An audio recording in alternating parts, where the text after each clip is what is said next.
بسم الله الرحمن الرحيم.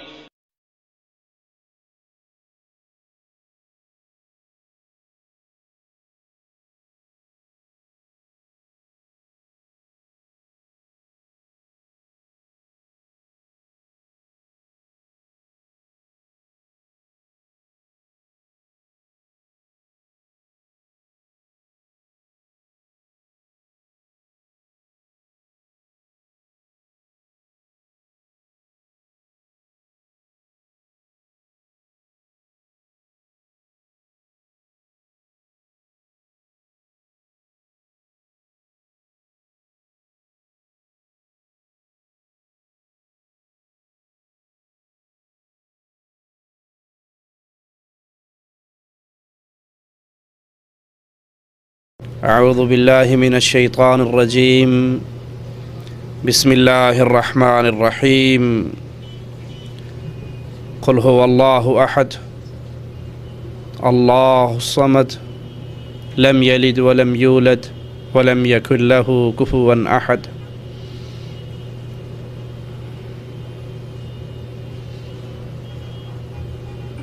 امت اسلام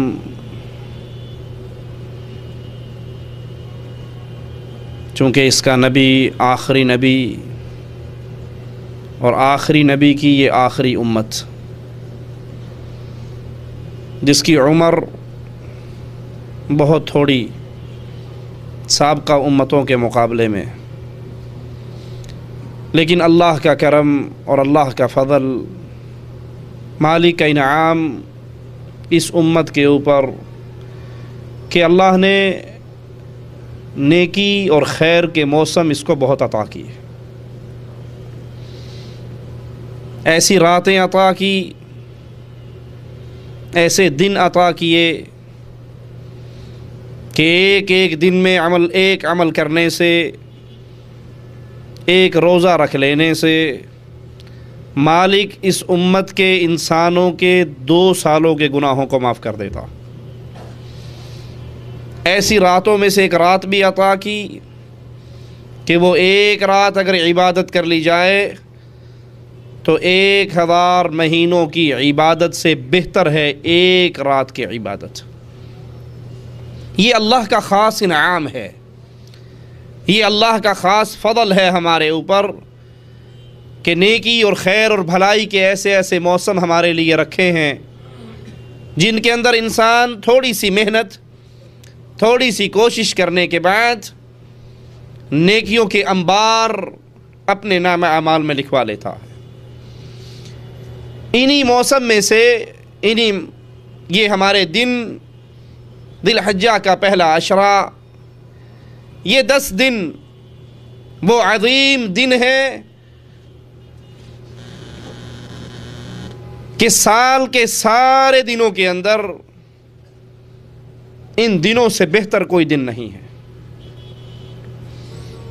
اگر راتوں کو دیکھیں تو رمضان کے آخری عشرے کی راتیں سال کی تمام راتوں سے افضل ہیں، اور اگر دنوں کو دیکھا جائے تو یہ ذی الحجہ کے پہلے دن 10 دن تمام دنوں کے اندر افضل ترین اعمال ہیں۔ ان دنوں میں انسان جو نیکی کرتا ہے، جو اعمال کرتا ہے، وہ اللہ کو بڑے ہی محبوب ہیں۔ رسول کریم صلی اللہ علیہ وسلم فرماتے ہیں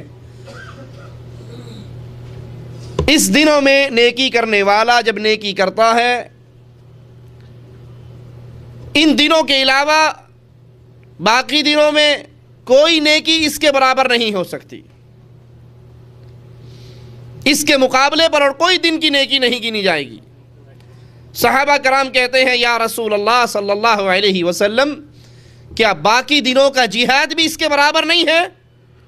آپ نے کہا جہاد بھی اس کے برابر نہیں ہے، الا یہ کہ ایسا مجاہد جو اپنے مال اور اپنی جان دونوں کو لے کر اللہ کے راستے میں نکلتا ہے اور وہ بھی قبول ہو جاتا ہے، اس کا مال بھی اللہ کے دربار میں قبول ہو جاتا ہے، یعنی وہ بھی شہید ہو جاتا ہے اور مال بھی لٹ جاتا ہے، اس کا اجر تو زیادہ ہے۔ اس کے علاوہ اور کوئی عمل ان دنوں کے اعمال کے مقابلے پر نہیں آ سکتا۔ ابن عباس رضی اللہ عنہ وارضاہ سے روایت ہے،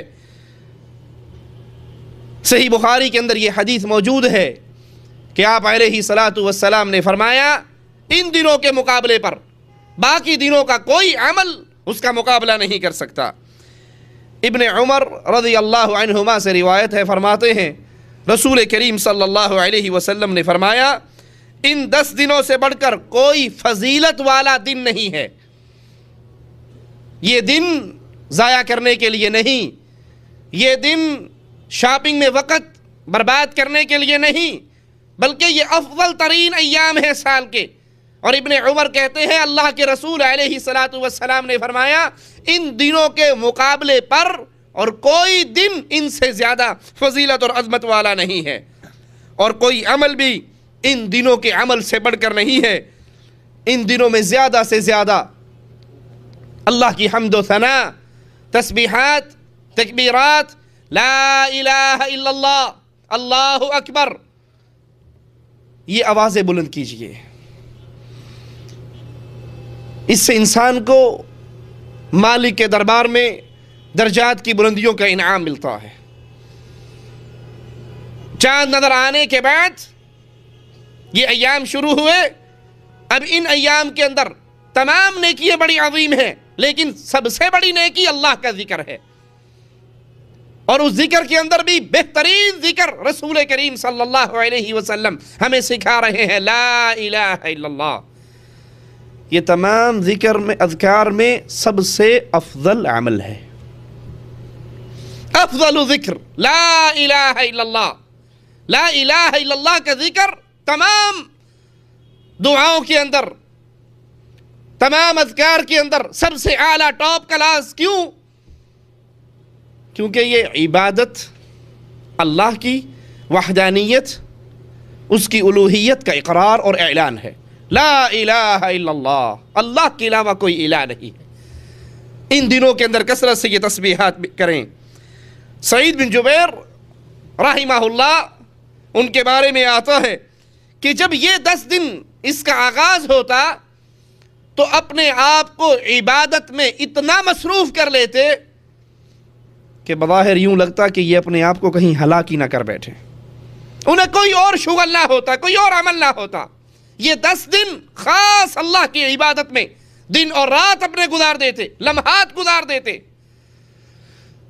یہاں پر سوال پیدا ہوتا ہے، آپ کہہ سکتے ہیں، میں کہہ سکتا ہوں کہ جی ہم نے تو ڈیوٹی بھی کرنی ہے، ہم نے تو دکان پر بھی بیٹھنا ہے، ہم نے تو کاروبار بھی کرنا ہے۔ تو وہ تسبیحات جو رسول کریم صلی اللہ علیہ وسلم نے سکھائی ان کو کثرت سے کہیے، لا الہ الا اللہ، اللہ اکبر، الحمدللہ۔ اب آپ کچھ بھی کام کر رہے ہوں، آپ کی زبان تو ان الفاظ کو دہرا کر اپنے اوقات عبادت کے اندر گزار سکتے ہیں۔ گاڑی چلا رہے ہیں، چلاتے رہیں، کوئی نہیں روک رہا، لیکن آپ کی زبان اللہ کا ذکر کرتی رہے، یہ زبان اللہ کے ذکر سے تر رہے، تو آپ ان ایام کی عظیم ترین نیکیوں میں سے ایک بہت بڑی نیکی کو حاصل کر لیں گے، اور وہ اپنی زبان کو اللہ کی یاد میں مگن رکھنا۔ اور جب یہ زبان اللہ کے ذکر میں مگن ہوتی ہے تو کتنی ہی گناہ ہیں جن سے انسان کا دامن چھوٹ جاتا ہے۔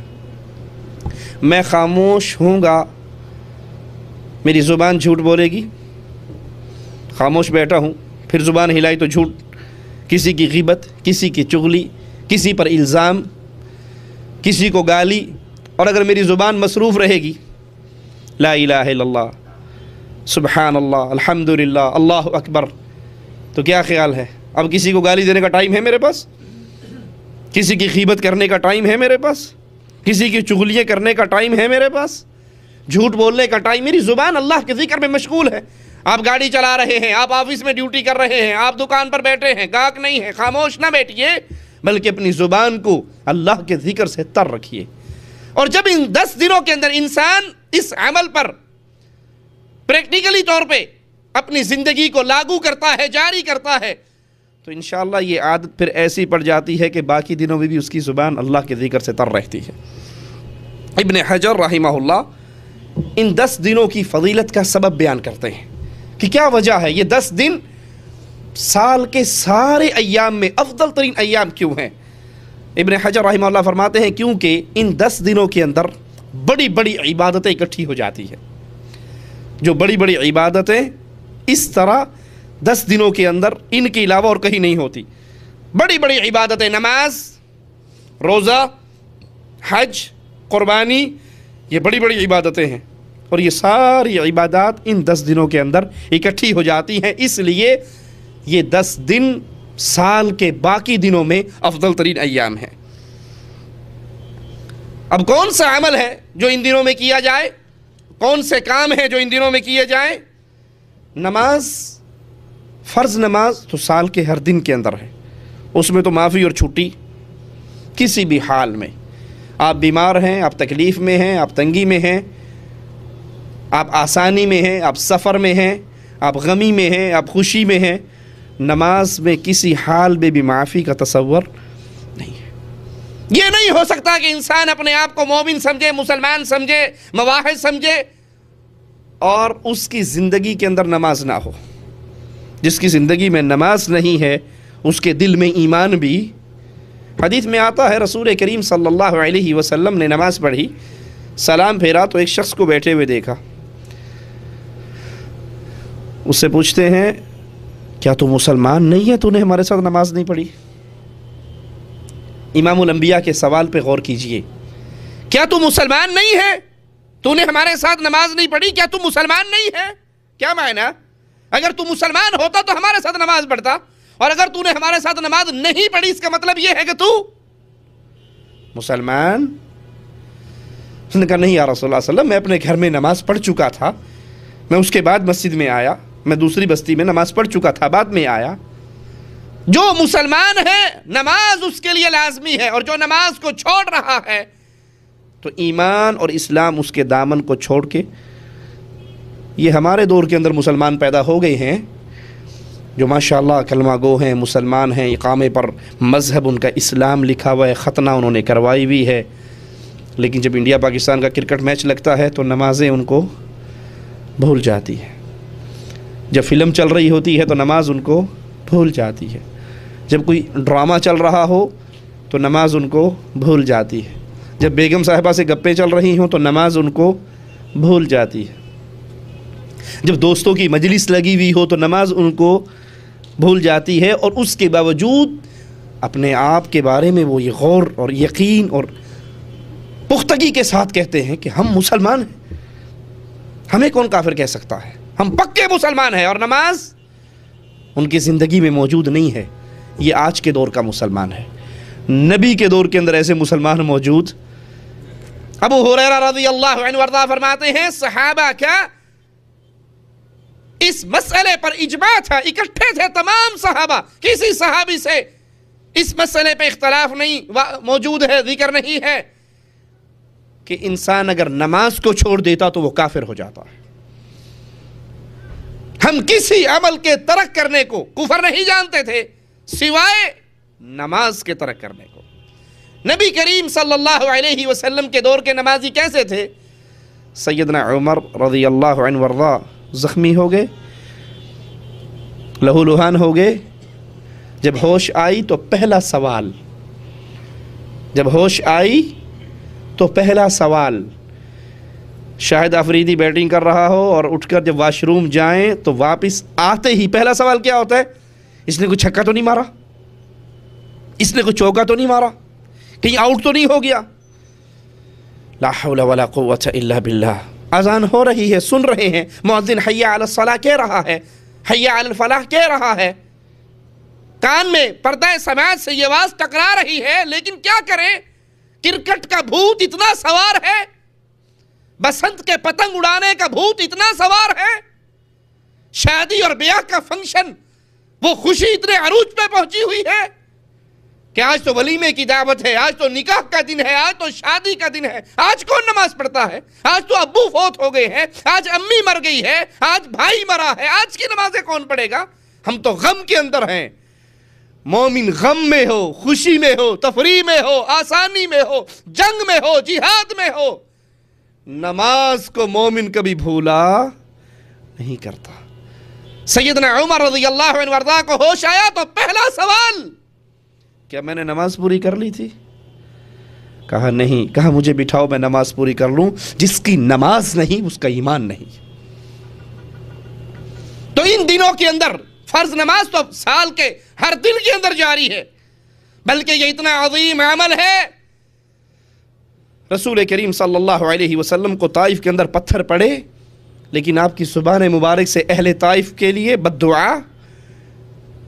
فرشتے آ گئے تھے، اجازت مانگ رہے تھے، اجازت دیجئے طائف کے پہاڑوں کو اٹھا کر ان بستی والوں پہ ڈال کے پیس دیں.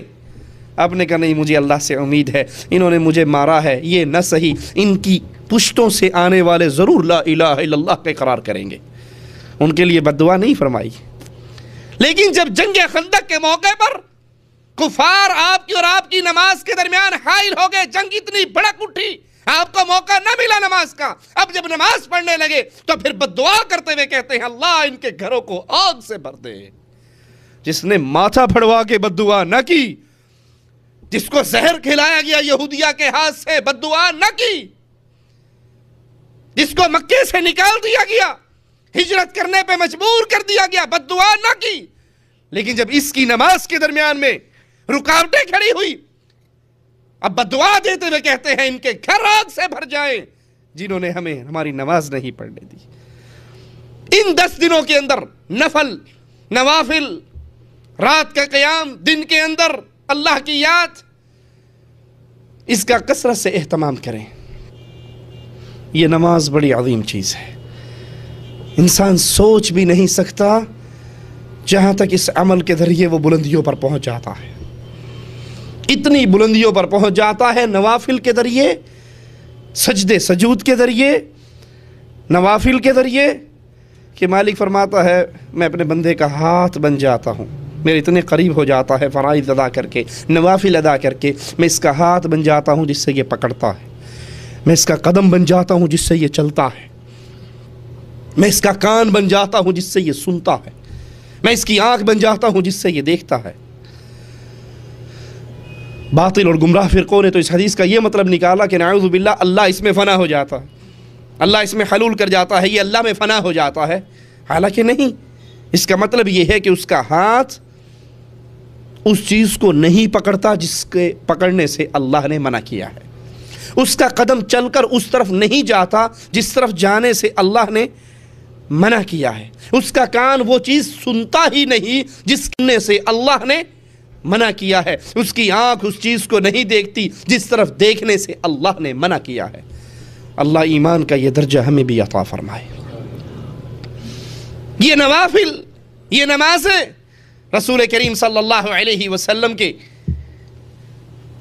دروازے پر جب پہرہ دینے والا پہرہ دیتا ہے، مسواک اور تازہ پانی لے کر آتا ہے تو رسول کریم صلی اللہ علیہ وسلم خوش ہوتے ہیں اور اس سے پوچھتے ہیں مانگ کیا مانگتا ہے؟ تو ایک ہی سوال کرتا ہے، اللہ کے نبی علیہ الصلاۃ والسلام آج آپ کے دروازے پر کھڑا ہوں، آپ کا پہرے دار بنا ہوا، آپ کا خادم بنا ہوا، جنت میں جاؤ گے تو آپ کا بڑا اعلیٰ مقام ہوگا، تو میں جنت میں چلا بھی گیا تو آپ کے مقام پر تو نہیں پہنچ سکوں گا، جنت میں بہت نیچے ہوں گا. اے نبی، جب اتنی بڑی خوشخبری رب کی طرف سے سنا رہے ہو کہ جو مانگو گے اللہ عطا کرے گا، تو ایک ہی سوال کرتا ہوں، جس طرح یہاں آپ کے در پہ کھڑا ہوں وہاں بھی آپ کا پڑوسی بن جاؤں. یہ دعویٰ کرنے والوں کے رسول کریم مختار کل ہیں، جو چاہے عطا کر دیں، جو چاہے دے دیں. اگر مختار کل ہوتے تو آپ کو کہنا چاہیے تھا کہ جا ٹھیک ہے، اپنے ساتھ والا مکان میں نے تجھے دے دیا، میرا پڑوسی تو بنے گا. کہا اور کچھ مانگ لے. کہا یہ مانگنے کے بعد اب ہاتھ دعا کے لیے اٹھتے ہی نہیں ہیں. آپ کا پڑوس مانگ کے سب کچھ مانگ لیا ہے.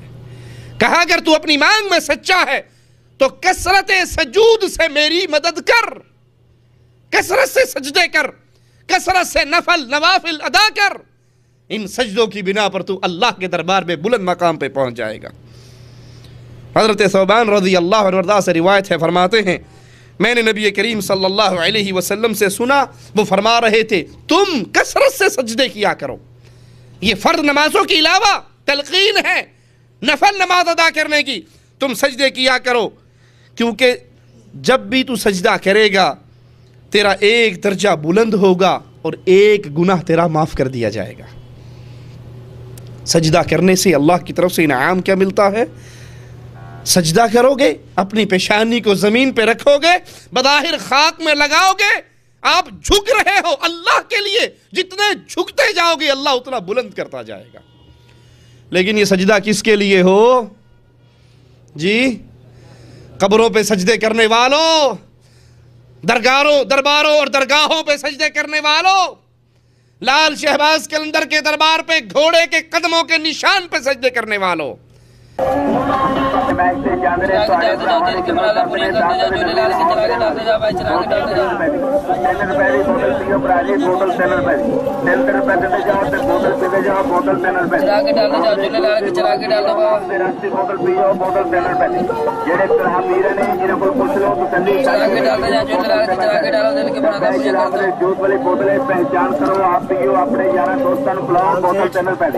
اللہ دی مہربانی نال کوئی سارا میلہ پھر جڑا کرے گا سوکھا ہوے گا اوکھا کر مزدوری تے کھا چوری بوتل تینر پہلی تے پیشل پیو ودیا پیو ٹھنڈی ٹھار عالمدار آم دے جوس والی بوتل تینر پہلی تے پیشل پیو ودیا پیو تے جان دے زیکل والی بوتل تینر پہلی ہر میلہ منی دے میچ تے تواڈے بھراواں نے میچ تے جاندے نے تواڈے بھراواں نے کمال اپنے دانت دے جلال سے چلا کے ڈالتے جا بھائی چلا کے ڈالتے جا تینر پہلی بوتل پیو براجی بوتل تینر پہلی تینر روپے دے جاؤ تے بوتل پیتے جاؤ بوتل تینر پہلی چلا کے ڈالتے جاؤ جلال کے چلا کے ڈال دو تے رستی بوتل پیو بوتل تینر پہلی جڑے طرح میر نے انہاں کول پوچھ لو تو تسلی چلا کے ڈالتے جاؤ جلال کے چلا کے ڈالو دل کے بنا دو پوجا کرتے جوس والی بوتلیں پہچان کرو آپ پیو اپنے یاراں دوستاں نوں پلاؤ بوتل تینر پہلی۔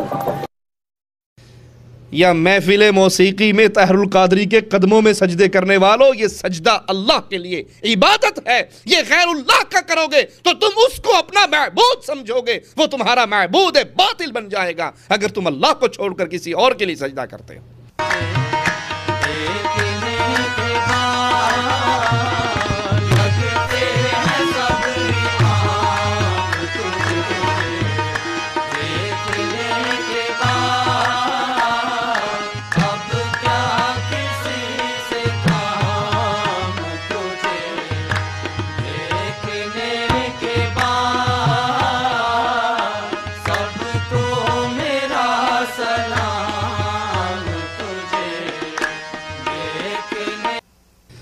اب تو سجدے کی وقت نہیں رہی، سجدے کی قیمت نہیں رہی، سجدے کا احساس ہمارے دل سے مٹ گیا کہ یہ کتنی عظیم عبادت ہے۔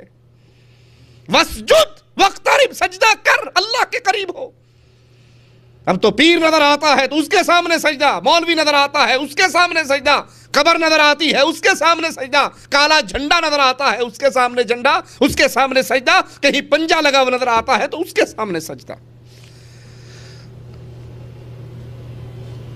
حدیث میں آتا ہے جب انسان سجدہ کرتا ہے شیطان روتا ہے کہ مجھے سجدے کا حکم ہوا اور میں نے انکار کیا، میرے لیے جہنم ہے۔ آدم کے بیٹے کو سجدے کا حکم ہوا، یہ سجدہ کرتا ہے تو اللہ اس کو جنت عطا کر دیتا ہے۔ کثرت سے نمازوں کا اہتمام کیجئے، کثرت سے روزوں کا اہتمام کیجئے۔ یہ 10 دن نیکیوں کے دن ہیں اور نیکیوں میں روزہ ایک بہت بڑی نیکی ہے۔ ہر نیکی کا ثواب لکھ دیا جاتا ہے اور روزے دار کی نیکی کے بارے میں کہا جاتا ہے الصوم لی، مالک فرماتا ہے اس نے روزہ میرے لیے رکھا ہے، اس کی جزا بھی میں ہی اس کو عطا کروں گا۔ حدیث میں حضرت سیدہ حفصہ رضی اللہ تعالی عنہا کی شان کے اندر جبرائیل کے جو جملے آتے ہیں، اس نے آ کر کہا تھا یا رسول اللہ صلی اللہ علیہ وسلم اس سے رجوع کیجئے، انہا قوامۃ صوامہ، یہ بہت زیادہ قیام کرتی ہے، بہت زیادہ روزے رکھتی ہے، اللہ کو اس کی یہ صفت بڑی ہی پسند ہے اور جنت کے اندر بھی یہ آپ کی سوچا ہے۔ ان 10 دنوں میں خاص طور پہ روزہ رکھیے، روزے کا اہتمام کیجئے اور عرفے کے دن کے روزے کو نہ بھولیے۔ کیا خیال ہے اگر کوئی کمپنی والا اعلان کر دے کہ اس مہینے میں جو بندہ 30 دن ڈیوٹی ادا کرے گا اس کو اس مہینے کی بھی تنخواہ ملے گی اور 2 تنخواہیں ایکسٹرا ملیں گی، 103 بخار ہوگا تب بھی کوشش ہوں گے یار بخار ہے تے صحیح لیکن جا کے میں ڈکھا تے لائی آواں، حاضری تے پوا آواں، 2 تنخواہیں مل رہی ہیں، بیماری کے اندر بھی کوشش ہوگی کہ ہم کمپنی میں جا کے حاضری لگا لیں، ہمارا نام کے ساتھ یہ نہ لکھا جائے کہ یہ ایک دن چھٹی کی تھی اور ہمیں وہ جو انعام ملنے والا تھا، وہ جو ایک سیلری ایکسٹرا ملنے والی تھی وہ نہ ہماری کٹے۔ اور رسول کریم صلی اللہ علیہ وسلم کیا فرماتے ہیں کہ عرفہ کے ایک دن کا روزہ مجھے اللہ سے امید ہے کہ اللہ اس ایک روزے کی وجہ سے 2 سال کے گناہوں کا معاف فرما دے، ایک گزرا ہوا اور ایک آنے والا، 2 سال کے گناہوں کا کفارہ ایک روزہ۔ اب یہاں پر بھی اشکال پیدا ہوتا ہے، کئی لوگ سوال کرتے ہیں کہ 9 ذی الحجہ کا روزہ رکھنا ہے یا عرفہ کے دن کا روزہ رکھنا ہے، اور یہ سوال مملکہ سے باہر سے لوگوں کا رہتا ہے۔ حدیث میں جو لفظ ہیں وہ عرفہ کے دن کا لفظ ہے، اور عرفہ کہاں پر ہے؟ انڈیا میں عرفہ ہے، پاکستان میں میدان عرفات ہے۔ میدان عرفات کہاں ہے؟ مکہ میں۔ حاجی کہاں اکٹھے ہوتے ہیں؟ میدان عرفات میں۔ جس دن حاجی میدان عرفات میں اکٹھے ہوں گے ان کے لیے تو انعام و کرام کی بارشیں ہیں۔ اب جو غیر حاجی ہے، جو میدان عرفہ میں نہیں پہنچ سکا، اس کے لیے بھی یہ ہدیہ ہے مالک کی طرف سے کہ تو میدان عرفہ میں تو نہیں پہنچ سکا، لیکن باہر رہ کر اگر تو روزہ رکھ لیتا ہے، غیر حاجی عرفہ کے دن اگر روزہ رکھ لیتا ہے تو مالک اس ایک روزے کی وجہ سے اس کے 2 سال کے گناہوں کو معاف کر دیتا ہے۔ اگر عرفہ میں پہنچ گیا، حاجی بن گیا، مواحد ہے، نمازی ہے، اور یہاں آ کر اپنے اللہ کو راضی کرتا ہے، دعائیں مانگتا ہے، تو اللہ ان فرشتوں سے پوچھتا ہے میرے بندے کیوں آئے ہیں، یہ مجھ سے کیا چاہتے ہیں، حالانکہ وہ سب کچھ جانتا ہے۔ فرشتے کہتے ہیں اللہ یہ تیری معافیوں کا سوال کرتے ہیں، تجھ سے رحمتوں کا سوال کرتے ہیں، معافی مانگنے آئے ہیں۔ مالک فرماتا ہے فرشتوں گواہ رہو میں نے ان سب کے گناہوں کو معاف کر دیا۔ لیکن مشرک معاف نہیں ہوگا، یاد رکھیے گا اس مسئلے کو۔ مشرک حج کرے، مشرک طواف کرے، غیر اللہ کا پجاری مکے میں آ کر بیت اللہ کی سامنے آ کر روئے، حجر اسود کو چومے، زمزم پیے، مینا میں آئے، عرفہ میں آئے، قربانیاں کرے، بال کٹوائے، مشرک جو مرضی کر لے، لا یغفر ان یشرک بہ، اللہ نے اس مشرک کو کبھی معاف نہیں کرنا۔ یہ معافیے، یہ عرفہ کی معافیے ہو یا ان 10 دنوں کے انعامات ہوں یا عرفہ کے روزے سے 2 سال کے گناہوں کا کفارہ بنتا ہو، یہ صرف اس کے لیے ہے جو مواحد ہے، جو مشرک ہے، اس کو نعمتوں میں سے کچھ نہیں ملے گا۔ ان 10 دنوں کے اندر تکبیر یعنی اللہ اکبر، لا الہ الا اللہ، الحمدللہ، ان الفاظوں کو بلند کیجئے۔ ابن عمر اور ابو ہریرہ رضی اللہ عنہما خاص طور پہ ان دنوں میں بازاروں میں جاتے، شاپنگ کرنے نہیں، دنیا کی غرض و غایت سے نہیں، خرید و فروخت کے لیے نہیں، صرف اس تسبیح کو، تکبیر کو، لا الہ الا اللہ کے آوازے کو بازاروں کے اندر بلند کرنے کے لیے ابن عمر اور ابو ہریرہ رضی اللہ عنہما سے آتا ہے کہ وہ بازاروں میں جاتے، تکبیرات بلند کرتے، لوگ ان کو دیکھ کر تکبیرات کہتے۔ اور یہ سنت آج کل تقریباً فوت ہی ہو چکی ہے، بلکہ اگر کوئی بازار کے اندر اللہ اکبر کہتا وہ نظر آئے گا تو سارے بڑی عجیب نظروں سے دیکھتے ہیں کہ یہ کیا کام کر رہا ہے۔ حالانکہ ان دنوں میں مسجدوں کے اندر، گھروں کے اندر، بازاروں کے اندر، گاڑیوں کے اندر، جہاں پر آپ ہیں، یہ عظیم ترین عبادت ہے کہ یہ تسبیح آپ بیان کریں اور اللہ کی حمد و ثنا کی آوازیں کو بلند کریں۔ ابن عمر خیمے کے اندر سے تکبیر بلند کرتے، لوگ ان کے آوازیں کو سنتے اور پھر وہ بھی آپ کے ساتھ تکبیرات کو بلند کرتے، یہ آوازیں بلند کرتے۔ انسان دل بہلانے کے لیے گانے گاتا ہے، شعر و شاعری کرتا ہے، اکثر آپ نے دیکھا ہوگا، گنگناتے ہوئے لوگوں کو دیکھا ہوگا، تو یہ وقت کا ضیاع ہے۔ کم از کم زیادہ سخت فتویٰ نہ بھی لگے تو یہ وقت کا ضیاع ہے۔ اگر ان گانوں میں کوئی کفریہ جملہ ہے یا ساز اور موسیقی ساتھ مل جاتی ہے تو وہ حرام تک پہنچ جاتا ہے، لیکن اگر یہ تسبیحات اللہ کی حمد و ثنا، اللہ کی کبریائی، توحید کا نعرہ بلند کریں گے تو یہاں پر انسان کے درجات بلند ہوں گے۔ اسی طرح ان دنوں کے اندر افضل دن قربانی کا دن ہے۔ اس کی فضیلت میں رسول کریم صلی اللہ علیہ وسلم کا فرمان ابو داؤد کے اندر موجود ہے۔ اللہ کے نبی علیہ الصلاۃ والسلام فرماتے ہیں کہ اللہ کے ہاں سب سے بزرگی والا دن، سب سے عظیم دن یوم النحر، قربانی کا دن ہے، جس دن اللہ کے لیے خون بہایا جاتا ہے، جس دن اللہ کے لیے جانور ذبح ہوتے ہیں۔ یہ دن اللہ کے نزدیک تمام ایام میں افضل ترین دن ہے۔ اس کے بعد مینا میں قیام والا دن ہے، اور کچھ لوگوں نے یہ بھی کہا کہ عرفے کا دن افضل ہے، لیکن حدیث چونکہ واضح ہے، دو ٹوک ہے، ابو داؤد کی صحیح روایت ہے کہ اللہ کے ہاں سب سے افضل دن قربانی کا دن ہے، جس دن اللہ کے لیے جانور ذبح کیے جاتے ہیں، جس دن اس سنت کی یاد تازہ ہوتی ہے جب اللہ نے اپنے نبی ابراہیم علیہ السلام کو آزمایا تھا۔ سب سے لاڈلی چیز، سب سے پیاری چیز بڑھاپے کی اولاد ہے۔ انسان کو جوانی میں اولاد نہ ملے یا مل جائے تو اس کا احساس بڑھاپے میں جا کر ہوتا ہے، جب بوڑھا ہو گیا، ہڈیاں کمزور ہو رہی ہیں، اور اس کی اولاد اس کی انگلی پکڑ کے ساتھ چلنے والی، اس کا بازو بننے والی نہیں ہے، انسان کو اپنی تنہائی کا احساس ہوتا ہے۔ اور اللہ نے بڑھاپے کے اندر اولاد دی اور خواب میں دکھا دیا کہ میں اس کو ذبح کر رہا ہوں۔ اب ایک طرف اللہ کی محبت ہے، ایک طرف بیٹے کی محبت ہے۔ یہ قربانی صرف جانور خرید کے ذبح کرنے کا نام نہیں ہے، 5,000 کا بکرا، 10,000 کا بکرا، 8,000 کا بکرا، 20,000 کا بکرا، یہ خواہشات پر چھریاں چلانے کا نام قربانی ہے۔ مجھے یاد ہے ایک جگہ پر پاکستان میں کسی دوست کو میں ملنے گیا، ان کی مجلس میں بیٹھے ہوئے مغرب کی اذان ہو گئی۔ بڑے بڑے تجار تھے، وہ مالدار سامیاں تھی، پارٹیاں تھیں۔ اب جب مغرب کا ٹائم ہوا، اذان ہوگی، ہم تو مسافر تھے، باہر سے آئے تھے، میں ان کے منہ کو دیکھ رہا ہوں اور ان کی گفتگو چل رہی ہے۔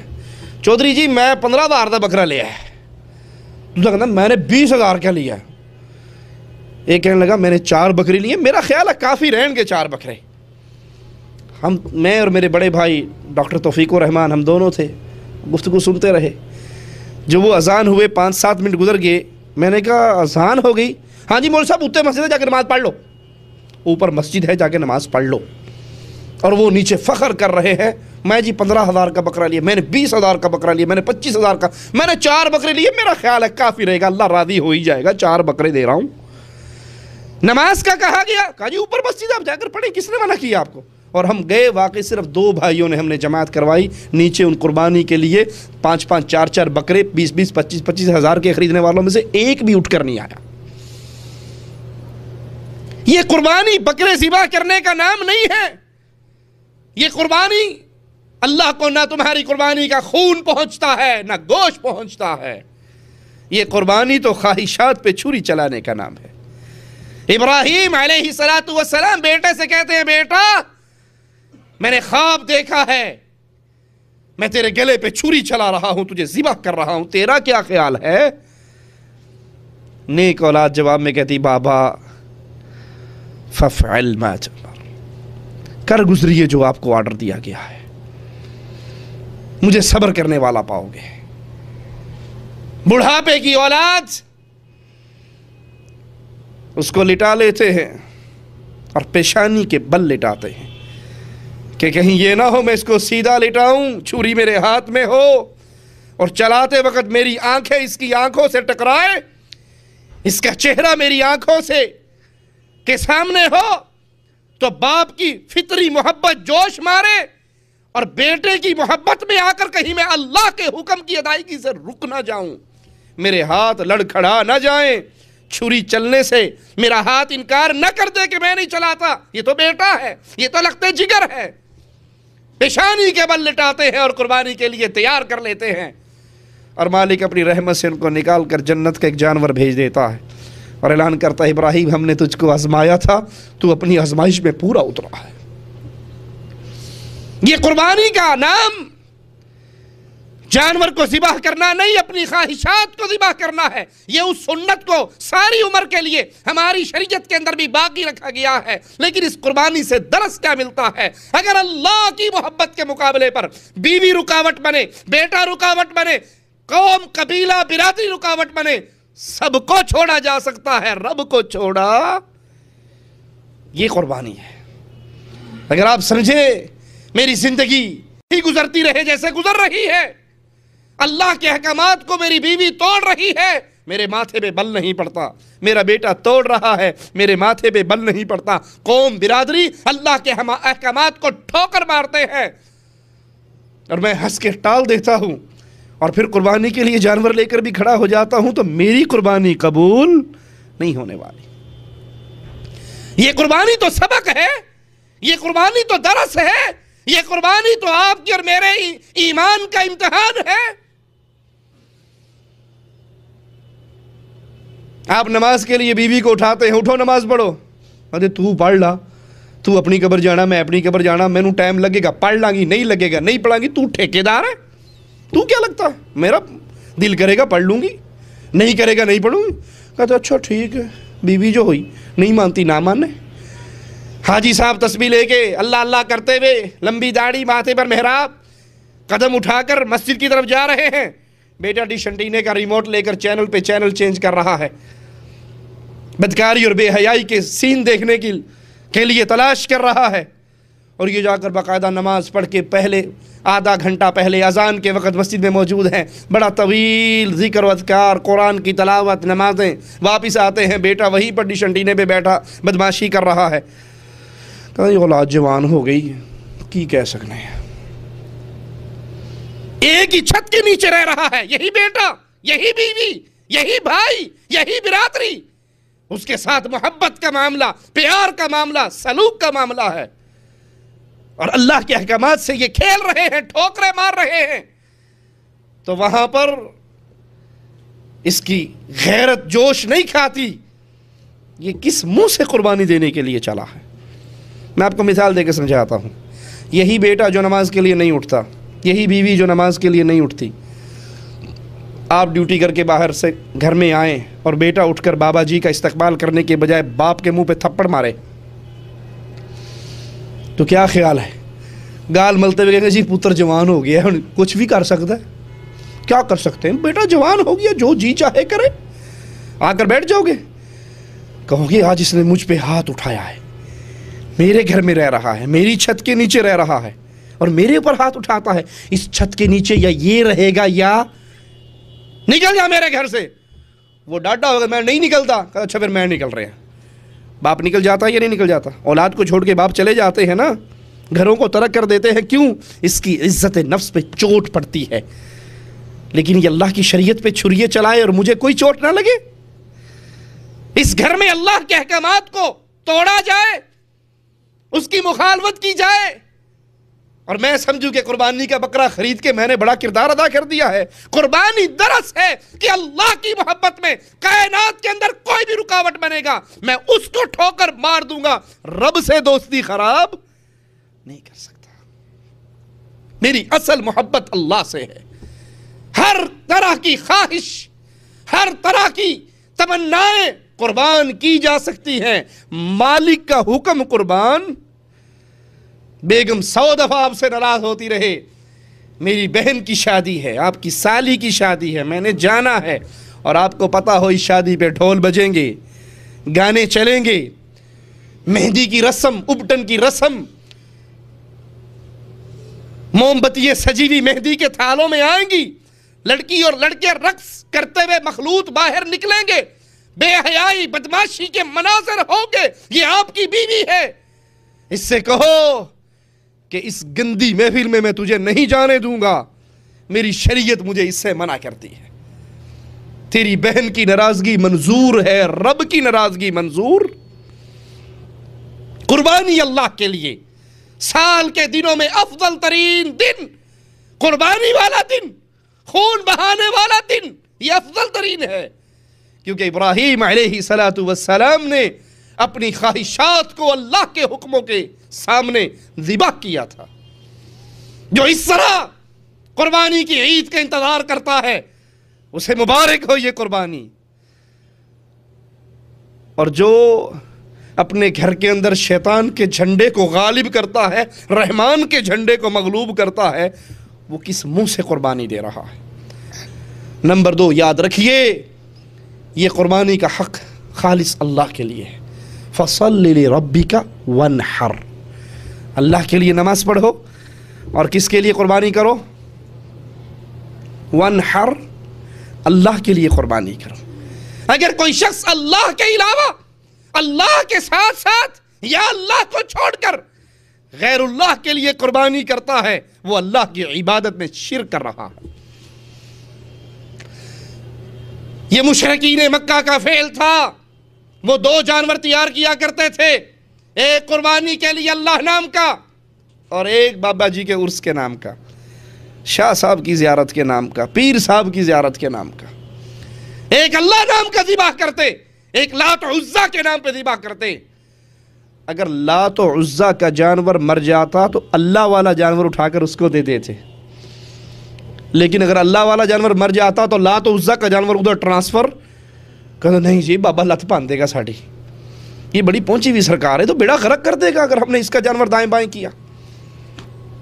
اگر کوئی شخص اللہ کی عبادت میں غیر اللہ کو شریک کرتا ہے وہ شرک کا جرم کر رہا ہے. اور یاد کر لیجئے امام الانبیاء امام اعظم محمد کریم صلی اللہ علیہ وسلم فرماتے ہیں لعن اللہ من ذبح لغیر اللہ، جو اللہ کے علاوہ کسی اور کے لیے ذبح کرتا ہے ایسے مجرم پر اللہ کی لعنت برستی ہے. اس کی قربانیاں قبول نہیں ہوتی، اس کی عید کی نمازیں قبول نہیں ہوتی، اس کا حج قبول نہیں ہوتا، اس کے روزے قبول نہیں ہوتے. جو اللہ کے علاوہ درباروں پر، درگاہوں پر، خانقاہوں پر پیر جیلانی کے نام پہ ذبح کرتا ہے، بی بی فاطمہ کے نام پہ ذبح کرتا ہے، پیر ککڑ شاہ کے نام پہ ذبح کرتا ہے، اور ذبح کرتے ہوئے مسلمان کہتے ہیں بسم اللہ اللہ اکبر، اور یہ ذبح کرتے ہوئے کہتا ہے پیر شاہ جمال ککڑ گھنتے پتر ڈے رتا لال، دیسی مرغا تیرے لیے، گھڑا گھڑایا بیٹا میرے لیے. جو اللہ کے علاوہ کسی اور کے نام پہ ذبح کرے وہ صنم کے نام پہ کرے، بت کے نام پہ کرے، مندر میں لے جا کر کرے، دربار پہ لے جا کر کرے، کسی باپے کا نام، کسی پیر کا نام، کہ جی تسی ایویں ہی اوکھے ہوندے ہو سیدھے اللہ نام دا ذبح کرنے، بسم اللہ اللہ اکبر، اور کر کہاں پر رہے ہو؟ دربار پر.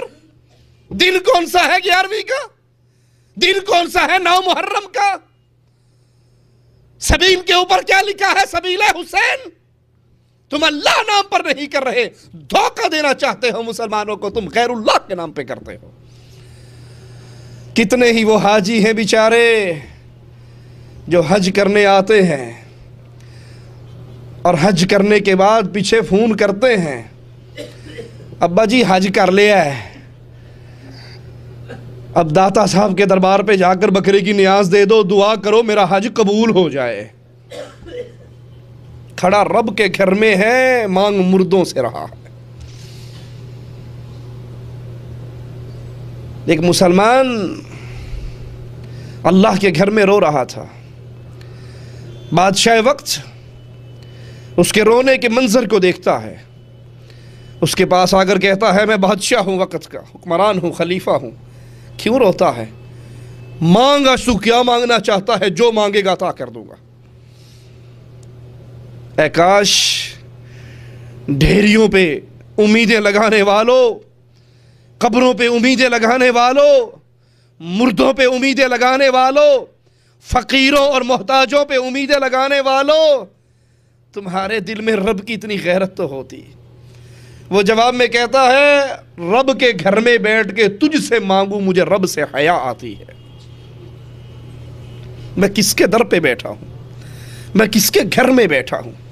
ارے تو حج کرنے کے لیے آیا ہے، رسول کریم فرماتے ہیں حج کرنے والا، عمرہ کرنے والا، غازی فی سبیل اللہ جانے والا، تینوں اللہ کے مہمان ہیں۔ یہ رب سے جو مانگتے ہیں رب ان کو عطا کر دیتا ہے۔ یہ رب کی دعوت پر آئے ہیں، یہ رب کی پکار پہ آئے ہیں، یہ مالک کے بلانے پر آئے ہیں۔ تو رب کا مہمان ہے اور رب کے در پہ آ کر کہتا ہے مردے کے دروازے پر جا کر ذبح کر دو تاکہ میرا حج قبول ہو جائے، میرا بخار اتر جائے۔ کہا رب کے گھر بیٹھ کے تجھ سے مانگوں، رب سے حیا آتی ہے۔ بادشاہ پیچھے ہو کے بیٹھ گیا، یہ دعا مانگ کے فارغ ہوا، باہر نکلا، بادشاہ سلامتی پیچھے پیچھے چل پڑے۔ جب حرم سے باہر آیا کہنے لگا تو نے کہا تھا حرم میں بیٹھ کے تجھ سے مانگوں، حرم والے، اس گھر والے رب سے حیا آتی ہے، اب تو بیت اللہ سے باہر آ گیا ہے، کیوں رو رہا تھا؟ مانگ کیا مانگتا ہے؟ آج جو مانگے گا میں دے دوں گا۔ کہتا ہے کیا مانگوں؟ دنیا مانگوں یا آخرت مانگوں؟ کہا آخرت کا جیسے تو بھوکا ہے ویسے میں بھی رب کا سوالی ہوں، میرے پلے میں آخرت کا کوئی خزانہ نہیں ہے، دنیا کے 4 سکے میرے پاس ہیں، سونا مانگنا ہے، چاندی مانگنی ہے، دنیا کا جو مانگنا ہے مانگ۔ کہا بھلے آدمی، دنیا تو دنیا والے کے در پہ بیٹھ کر بھی میں نے نہیں مانگی، تجھ سے کیا مانگوں؟ میرے آنسو تو وہاں بھی اپنے رب کو راضی کرنے کے لیے بہہ رہے تھے اور آخرت کے سوال کے لیے بہہ رہے تھے۔ یہ قربانی عبادت ہے اللہ کی۔ اگر یہ قربانی، یہ جانور کا ذبح کرنا آپ نے غیروں کے لیے بھی شروع کر رکھا ہے تو رک جائیے، توحید کے سبق کو سیکھیے، توحید کے لیسن کو یاد کیجئے۔ جو اللہ کے علاوہ کسی اور کے لیے ذبح کرتا ہے اس پر اللہ کی لعنت برستی ہے، اللہ کی رحمت سے وہ دور ہو جاتا ہے۔ رسول کریم صلی اللہ علیہ وسلم کے فرمان کے مطابق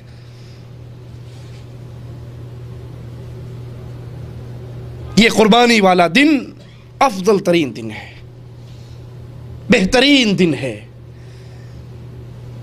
اس دن مالک اپنے بندوں سے راضی ہوتا ہے، مالک اپنے بندوں کو عطا کرتا ہے، بندے اپنے مالک کی عبادت کرتے ہیں، اور اس عبادت کے اندر بھی محمد کریم صلی اللہ علیہ وسلم کی سنت کو کبھی نہ بھولیے۔ قربانی کب کی جاتی ہے؟ خطبے اور نماز کے، نماز اور خطبے کے بعد۔ قربانی کس کے لیے کرتے ہیں ہم؟ اللہ کے لیے کیے جانے والا عمل کافی نہیں ہوگا قبولیت کے لیے جب تک اس میں یہ شرط نہ پائی جائے کہ اللہ کے لیے جو عمل ہو رہا ہے وہ محمد کریم کے نقش قدم پر بھی ہو رہا ہے۔ یہ قربانی والا دن بڑا عظیم ہے، لیکن اگر یہاں پر آپ اتباع محمد کریم کے درس کو بھول گئے، آپ عید کی نماز پڑھانے جا رہے، ایک صحابی کے گھر سے بہتا ہوا خون نظر آیا، پوچھتے ہیں یہ خون کیسا ہے؟ وہ صحابی کہتے ہیں اللہ کے نبی میں نے آج قربانی عید سے پہلے ہی کر لی ہے، اور اس وجہ سے پہلے کی ہے کہ قربانی کرنے کے بعد بہت شارٹ ٹائم بچتا ہے، گوشت بنانے کے لیے، بانٹنے کے لیے تاخیر ہو جاتی ہے، میں نے سوچا کیوں نہ آج قربانی میں عید کی نماز سے بھی پہلے ہی کر لوں۔ اور یہ سوچ کس کی ہے؟ نبی کریم کے صحابی کی، آپ کے شاگرد کی۔ اس سے پیارا دل ایمان والا کس کا ہو سکتا ہے؟ تو میں نے سوچا آج قربانی پہلے کر کے گوشت اکٹھا کر لیتا ہوں، بنا لیتا ہوں، نماز پڑھ کے آتے ہی سب سے پہلے میری قربانی والا گوشت یتیموں، فقیروں، مسکینوں، بیواؤں کے گھروں میں پہنچے گا، لقمے بن کے ان کے پیٹ میں اترے گا، مجھے اللہ کتنا ثواب دے گا۔ سوچ اچھی ہے یا بری؟ اچھی سوچ ہے۔ امام الانبیاء امام اعظم محمد کریم صلی اللہ علیہ وسلم فرماتے ہیں اے میرے ساتھی تیری قربانی نہیں ہوئی، تیری قربانی، عظیم ترین دن قربانی کا دن، عظیم ترین عبادت قربانی کی عبادت، لیکن امام الانبیاء فرما رہے ہیں تیری یہ عبادت قبول، تیری یہ قربانی قبول نہیں ہوئی۔ کہا اللہ کے نبی میری نیت تو اچھی تھی۔ کہا تیری نیت تو اچھی تھی لیکن محمد کی سنت کے مطابق عمل نہیں تھا۔ ہر مسئلے پہ یہ 10 دن ہو یا سال کے باقی دن ہو، ہر مسئلے پہ یاد رکھیے اللہ کے لیے کر رہے ہو ٹھیک ہے، لیکن کیا رسول کریم صلی اللہ علیہ وسلم کی سنت ہے، آپ کا طریقہ ہے؟ اگر آپ کا طریقہ ہے تو مبارک ہو، اور اگر آپ کے طریقے کے خلاف ہے تو پھر وہ عمل کتنا ہی بڑا کیوں نہ ہو، اللہ کے دربار میں اس کو تولا بھی نہیں جائے گا، چونکہ اب ان دنوں کا آغاز ہے، ابتدا ہے۔ تو ہمیں کیا کرنا چاہیے؟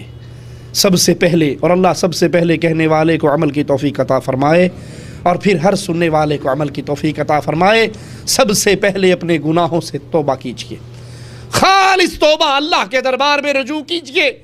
جو خطائیں ہو چکی، جو غلطیاں ہو چکی، دل کو خالص کر کے، اور توبہ کا مطلب کیا ہے؟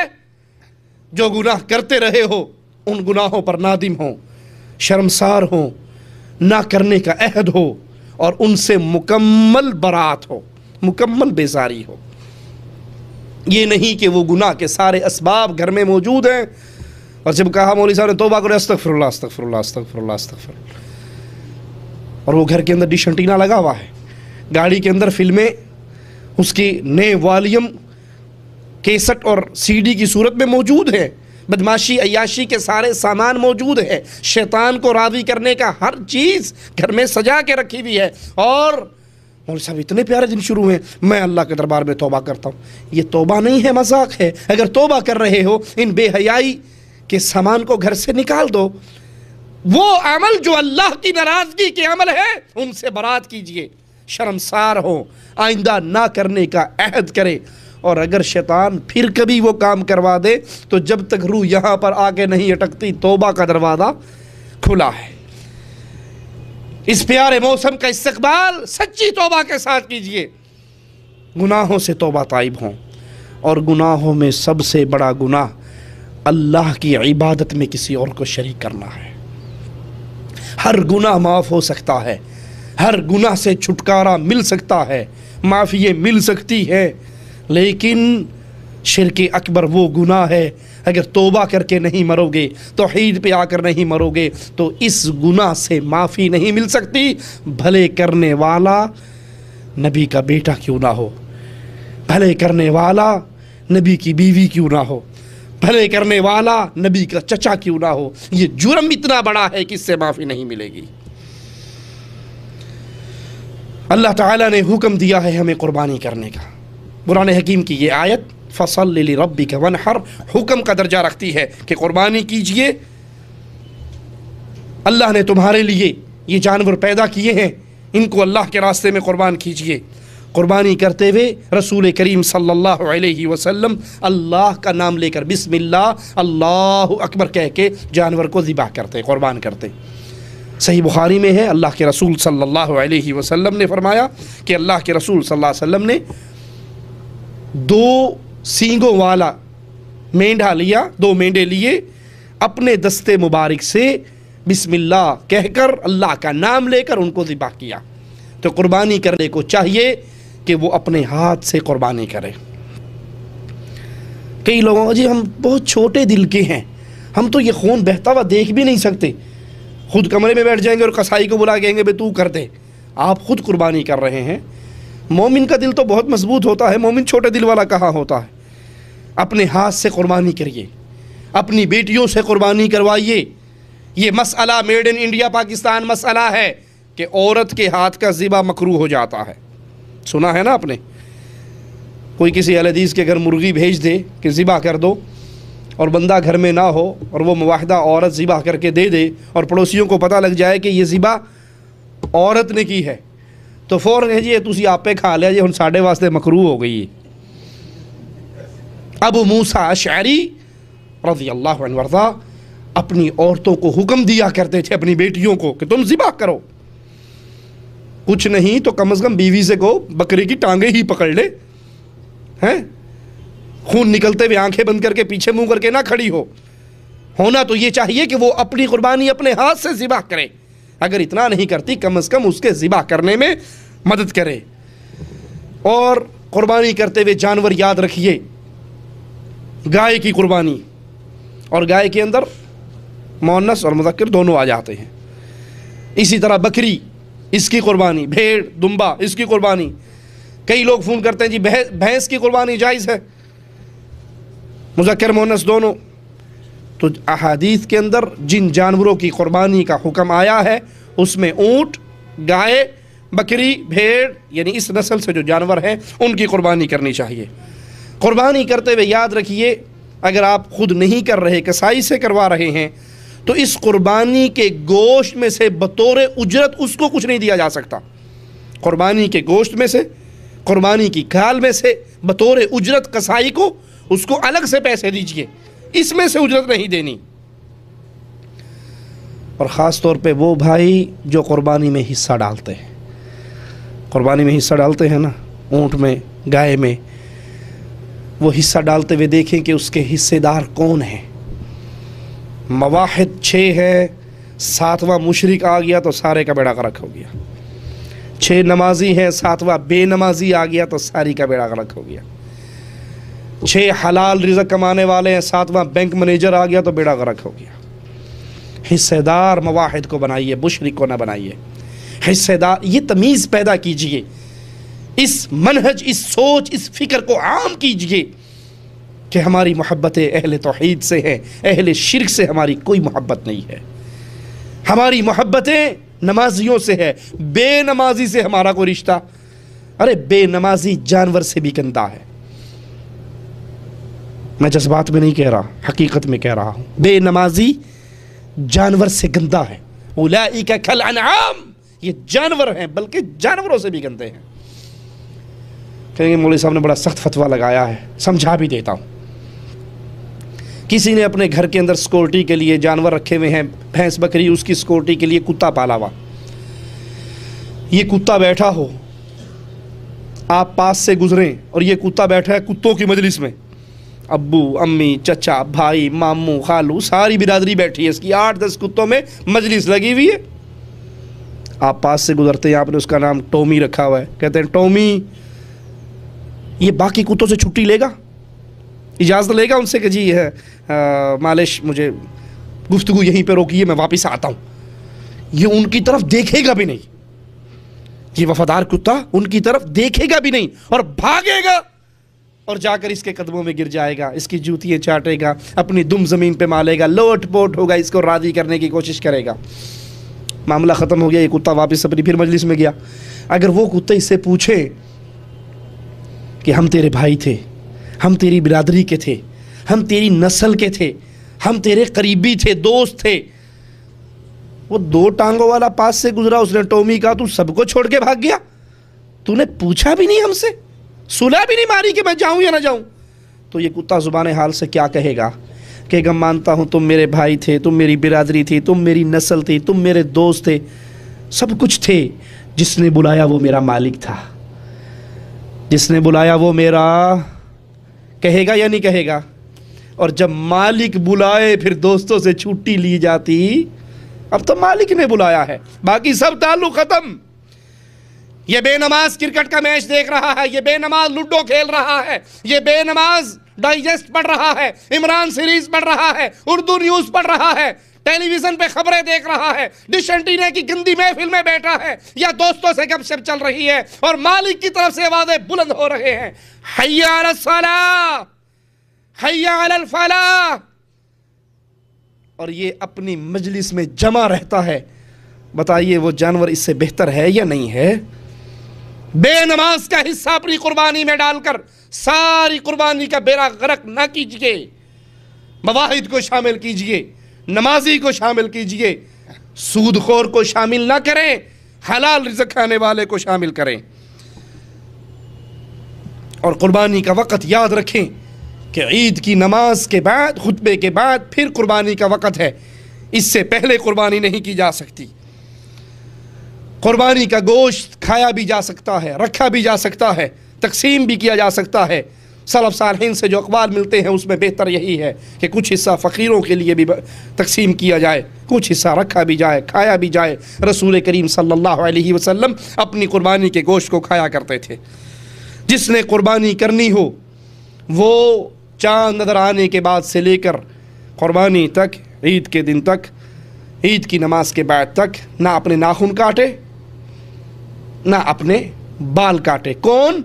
جس نے قربانی کرنی ہے. قربانی یہاں کون سی ڈسکس ہو رہی ہے؟ عید والی قربانی، حج والی قربانی نہیں. حج والی قربانی نہیں ہے، حاجیوں کا ذکر نہیں ہے، قربانی کا ذکر ہے غیر حاج کا. جس نے قربانی کرنی ہے وہ ناخن نہ کاٹے، وہ بال نہ تراشے. اس پہ بھی ڈرامہ چلتا ہے.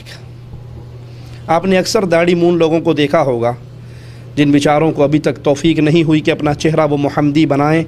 ان کو محمد علیہ السلام کا چہرہ پسند نہیں آتا. یہود و نصارہ مجوس کا چہرہ نبی کے چہرے سے زیادہ اچھا لگتا ہے، اسی لیے تو ان جیسا بناتے ہیں نا. اگر کسی مسلمان کو یہ دل سے یقین ہو، زبان سے ہزار لوگ کہتے ہیں، دل سے یہ یقین ہو کہ محمد علیہ السلام کا چہرہ کائنات میں تمام چہروں سے پیارا ہے، تو نبی کے دشمنوں جیسا چہرہ بنائے گا وہ؟ کیوں؟ جس سے محبت کی جاتی ہے ویسی شکل و صورت بنائی جاتی ہے. آپ دیکھتے ہو کسی دو دوستوں میں بہت زیادہ پیار ہو تو کسی بھی فنکشن پہ انہیں چیک کر لو، ان کا سوٹ ایک طرح کا ہوگا، جوتی ایک طرح کی ہوگی، پین ایک طرح.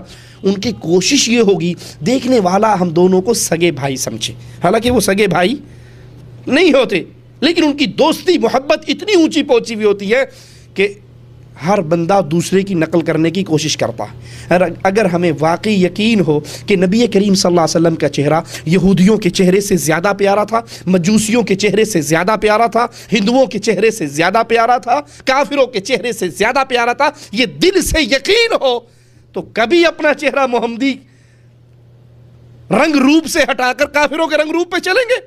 کبھی نہیں چلیں گے، کیونکہ ہمیں یقین ہوگا کہ کائنات میں حسین چہرہ داڑھی والا ہوتا ہے، بغیر داڑھی والا چہرہ خوبصورت، کیونکہ سب سے حسین چہرہ محمد کریم کا تھا اور وہ داڑھی کے ساتھ حسین تھا. چاند نظر آ گیا، جو سارے سال داڑھی شیو کرتے ہیں آپ ان کو بھی دیکھو گے، ان کی بھی دھنیا اگا ہوا ہوگا، تھوڑی تھوڑی ان کی بھی نکل رہی ہے. ان سے پوچھو یہ کیا ہے؟ حاجی مولوی صاحب کمال کرتے ہیں، آپ ہم سے پوچھ رہے ہیں یہ کیا ہے؟ ارے حدیث میں آیا ہے جس نے قربانی کرنی ہو وہ چاند نظر آنے کے بعد بال نہ کاٹے، ناخن نہ تراشے. ٹھیک ہے، ماشاءاللہ آپ کو حدیث سے بڑی محبت ہے. اب قربانی والا دن آ گیا، قربانی ہو گئی، گوشت کھانے سے پہلے، کلیجی کھانے سے پہلے نائی کو بلایا جاتا ہے یا اس کے پاس جایا جاتا ہے اور وہ دوبارہ حساب کتاب برابر کر دیتا ہے.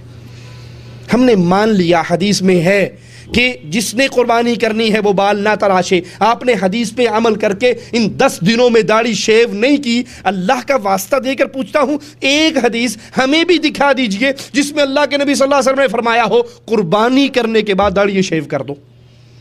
کوئی ایک حدیث ہمیں بھی دکھا دیجئے. نہیں، یہاں سنت رسول صلی اللہ علیہ وسلم سے محبت والا معاملہ نہیں ہے. یہاں یہ ہے کہ 10 دن لوگ بھی شیو نہیں کرتے، میں بھی 10 دن شیو نہیں کرتا. یہاں لوگوں کے پیچھے، معاشرے کے پیچھے، عادت اور رسم اور رواج کے پیچھے چلا جاتا ہے. اگر ان 10 دن شیو کرنے والے نے شیو کرنی اس لیے چھوڑی ہے کہ سنت محمد رسول اللہ ہے تو نبی کا حکم تو یہ ہے وفر اللحا وفروا ای کثروا، اپنی داڑھیوں کو بڑھاؤ، ان کو زیادہ کرو. 10 دن کے لیے داڑھی شیو کرنا جو چھوڑ رہا ہے وہ سنت رسول پہ عمل نہیں کر رہا، وہ جو لوگ کر رہے ہیں وہ کر رہا ہے. خیر، جس نے قربانی کرنی ہو وہ چاند نظر آنے کے بعد سے لے کر قربانی تک اپنے ناخن نہ کاٹے، اپنے بال نہ کاٹے. نماز کے بعد، قربانی کے بعد یہ عمل کرے. اور اگر کوئی کاٹ لیتا ہے بھول کر تو اس پہ کوئی کفارہ نہیں ہے، استغفار کرے، اللہ اس کے گناہ کو معاف فرمائے گا. اسی طرح عید کے لیے جب چاہے تو عید کی نماز رسول کریم صلی اللہ علیہ وسلم نے فرمایا اپنی عورتوں کو بھی نکالو. اتنی شدت سے فرمایا کہ جس کے پاس، ایک عورت کے پاس چادر نہیں ہے وہ اپنی پڑوسن کی چادر ادھاری لے کر اس میں جائے.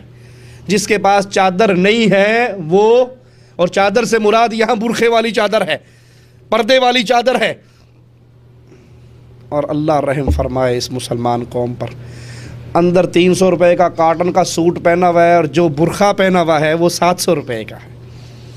کاٹن کا سوٹ بالکل سادہ ہے، اور جو برقع کر کے یہ کاٹن کا سوٹ چھپانا تھا، اس کے یہاں بھی کڑھائی ہے، اس کے یہاں بھی شیشے ہیں، اس کے پیچھے بھی موتی جھلمل جھلمل کرتے جا رہے ہیں۔ یہ وہ چادر ہے جس سے اس نے پردہ کرنا تھا۔ اگر اس چادر کو اتار دے تو ہو سکتا ہے کسی کی نظر نہ پڑے، لیکن یہ چادر، یہ برقع، یہ فیشن کا لباس پہن کر نہ چاہتے ہوئے بھی انسان کی نظر پڑتی ہے کہ یہ کون جا رہا ہے۔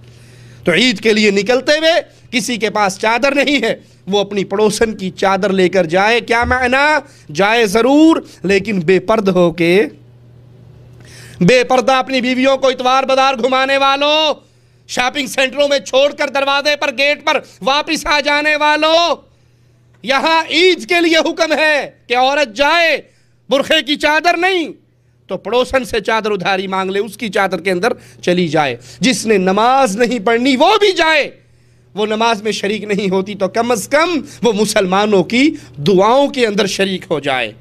اور اس وقت جاتے ہوئے دیکھا ہوگا اکثر مسلمان عورتیں فل تیار ہو کے، عید کا دن ہے، فل تیار ہو کے، میک اپ کر کے، چوڑیاں پہن کے، خوشبوئیں لگا کے، جھنکارے پہن کے، پھر وہ عید کی نماز پڑھنے جا رہی ہیں۔ یہ اب ثواب کمانے نہیں جا رہی، گناہ کمانے جا رہی ہے۔ رسول کریم صلی اللہ علیہ وسلم کا فرمان، جو عورت خوشبو لگا کے گھر سے نکلتی ہے اور اس کی خوشبو نامحرم مردوں تک پہنچتی ہے، فَهِيَ زَانِيَةٌ زَانِيَةٌ زَانِيَہ، یہ بدکار ہے، بدکار ہے، بدکار ہے۔ عید کے موقع پر مہندی لگانے سے آپ کو کوئی نہیں روک رہا، میک اپ کرنے سے کوئی نہیں روک رہا، چوڑیاں پہننے سے کوئی نہیں روک رہا۔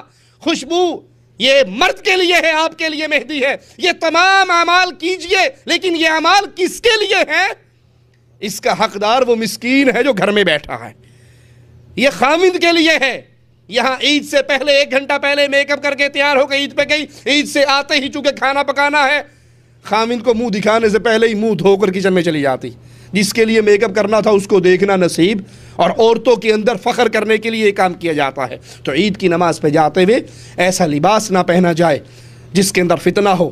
یہ چوڑیاں، یہ جھنکار والی چیزیں فتنے کی چیزیں ہیں، یہ غیر مردوں تک اس کی آواز پہنچنے کا ڈر ہو تو اس کو نہ پہنا جائے۔ عورتیں خوشبو لگا کر نہ جائیں، اور ایک راستے سے جائیں دوسرے راستے سے آئیں۔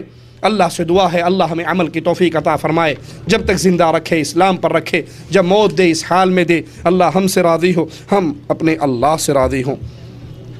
کیا جانوروں یا جانداروں کی تصویر رکھنا جائز ہے؟ نہیں، تصویر بنانی بھی ہو تو بے جان چیزوں کی بنائی جائے، درختوں کی بنا لی جائے، سمندروں کی بنا لی جائے، لیکن کسی جاندار چیز کی تصویریں بنا کر ان کو فریم کروا کر سجانا یہ درست عمل نہیں ہے۔ اللہ ہمیں عمل کی توفیق عطا فرمائے۔ اقول قولی ھذا واستغفر اللہ لی ولکم ولسائر المسلمین فاستغفروہ انہ هو الغفور الرحیم۔